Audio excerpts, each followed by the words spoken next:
you stop a wrestler who keeps taking you down, who keeps dominating you with an infinite gas tank? If you're new to the sport of mixed martial arts or the UFC, you might have missed the wave of Dagestani wrestlers who they would just tackle you, they would take you down over and over and over. Maybe you missed, or maybe you didn't miss, Merab Dvalishvili just dominating fight after fight there. His reign was incredible.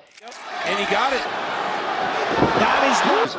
I'm breaking a TV screen. All right, it didn't happen. And this guy just seemed to have an unlimited gas tank. One of the things that everybody says each time they watch him fight is, wow, look how good that gas tank is. And how? It's like, and by the way, Merab claims to not do a bit of cardio. So how do you get an unlimited gas tank, unlimited energy, like the Energizer Buddy beating your drum, and you keep going and going? You keep tackling people down. You may have heard the phrase or the question thrown around, is wrestling the best base for pursuing a career in mixed martial arts? Is it the best base to be the best fighter? I saw a fight fairly recently. It was a young, undefeated fighter, 10-0, oh, this guy's undefeated, never lost a round. Well, he was going up against another guy. And this other guy had 22 more fights in the professional world than the young guy had. 22 more fights. And it showed. Why did it show? The striking from the younger guy was pretty good, but anytime that distance was closed and they would clench up. If you don't know what clenching is for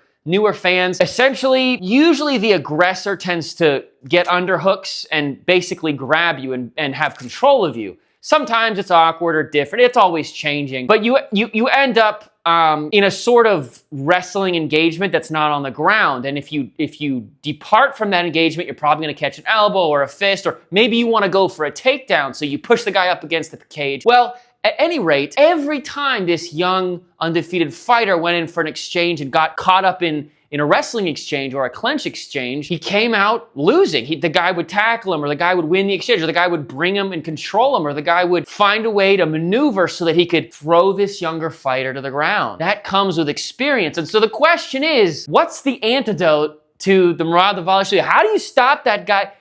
You'd think you could just lift your knee up and whack his head off when he's diving down trying to tackle your feet, but it just doesn't seem to work. It's kind of hard to catch sometimes when these guys are in there like lightning. If you ever watched a Khamzat Chimaev fight, the guy is obnoxious, he annoys me, but his talent is undeniable. I mean, they're in there in an instant. It's like and they'll do these incredible fakes where or real strikes to the head, to the upper body, whether it's a jab or an overhand or whatever. They'll go high and then they'll fake going high and they'll go low, or they'll throw a jab and then go low. So they trick you. And so it's like, okay, well, he's punching my face right now. I better protect against the face. And as soon as you protect in the face, they go for your legs and they get you down. How do you stop it? What is the antidote? I don't know. You argue about it. Oh, and I did a huge documentary on Merab's incredible life and his journey from Georgia all the way to America. He worked so incredibly hard.